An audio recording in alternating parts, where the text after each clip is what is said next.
हरे कृष्ण। एक बार स्वर्ग का राजा इंद्र ने अपने गुरु के प्रति अपराध किया। स्वर्ग में इंद्र अप्सराओं का आनंद ले रहा था।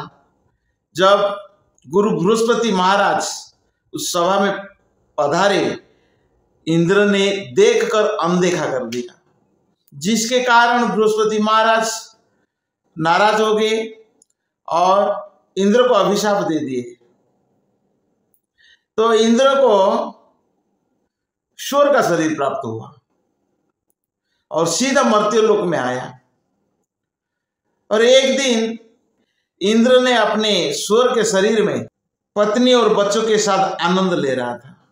ब्रह्मा जी को पता चला इंद्र स्वर्ग में नहीं है, तो स्वर्ग का मैनेजमेंट में कुछ दिक्कत आया। ब्रह्मा जी ने ध्यान लगाया और देखे कि इंद्र मर्त्यलोक में पत्नी के साथ और बच्चों के साथ सूर का शरीर में आनंद ले रहा है। तो ब्रह्मा जी सीधा मर्त्यलोक आ गए, ब्रह्मलोक से मर्त्यलोक आ गए। मर्त्यलोक आ गए और इंद्र के पास पहुंच गए। तो इंद्र को पूछा, इंद्र तुम इधर क्या कर रहे हो? तो इंद्र ने कहा, मैं आनंद ले रहा हूं। स्वर्ग में समस्या है, तुम्हारा अनुपस्थिति में स्वर्गलोक का मैनेजमेंट में समस्या है। स्वर्ग का राजा हो और इधर तुम क्या कर रहे हो? तो इंद्र ने उत्तर दिया, मैं इधर खुश हूं, आनंद में हूं। मेरा भी पत्नी है और बच्चे हैं डजन भर के, मैं आनंद ले रहा हूं।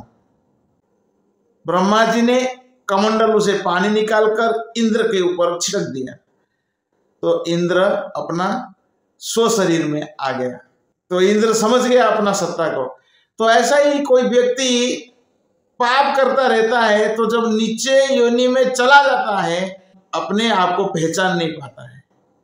जिस प्रकार इंद्र स्वर्ग का राजा होते हुए भी मर्त्यलोक में स्वर्ग का शरीर में थे और उस स्वर्ग का शरीर में अपने आप को खुश मानते थे और बोलते यही आनंद है। तो उसी प्रकार कोई मनुष्य शरीर में जघन्य से जघन्य पाप किया, अपराध किया, जिसके कारण उसे अगर नीचे योनि में जाना पड़ा, जब वो नीचे योनि में चला जाता है तो समझ नहीं पाता है कि वास्तव में मैं किस स्थिति में था और अभी मेरा क्या स्थिति है। इसी प्रकार जो आत्मज्ञानी व्यक्ति होता है, जो आत्मा के बारे समझाता है, जो आत्मा और शरीर का भेद खोल देता है, तब समझ में आता है कि वास्तव में हमारा स्थिति क्या है। हम इस संसार में दुख उठा रहे हैं, एक के बाद एक शरीर बदलते जा रहे हैं। मनुष्य समझ नहीं पाता है अपना सत्ता को, वो वास्तव में वो कौन है। भगवान कृपा करके अपना पार्षद को भेजते हैं। भगवान का जो पार्षद होते हैं वो प्रचार करते हैं, भगवान का जो भक्त होते हैं वो प्रचार करते हैं और प्रचार के माध्यम में समझाते हैं वास्तव में तुम शरीर नहीं हो, तुम आत्मा हो। और आत्मा कर्म के कारण इस संसार में एक के बाद एक शरीर बदलते जा रहा है और दुख उठाते जा रहा है। 84 लाख योनि में हम फंसते जाते हैं। अगर कोई भगवान का भक्त आता है, बता देता है वास्तव में तुम भगवान का अंश हो। भगवद गीता में भगवान कहते हैं, मामे वंश जीवलोको जीवभूत सनातन, हम सब भगवान के अंश है। कोई हमें ये ज्ञान दे देता है, फिर हमें समझ में आ जाता है वास्तव में मैं आत्मा हूं, शरीर नहीं हूं। इस संसार में केवल दुख उठाते जा रहा हूं। हम इस संसार से मृत्यु से कैसे बचे? जो बुद्धिमान व्यक्ति है वो समझ पाता है जन्म मृत्यु का चक्र है, जन्म मृत्यु का चक्र से कैसा बचे, उसी को बोलते हैं ब्रह्म जिज्ञासा। मैं कौन हूं, भगवान कौन है और भगवान के साथ मेरा संबंध क्या है।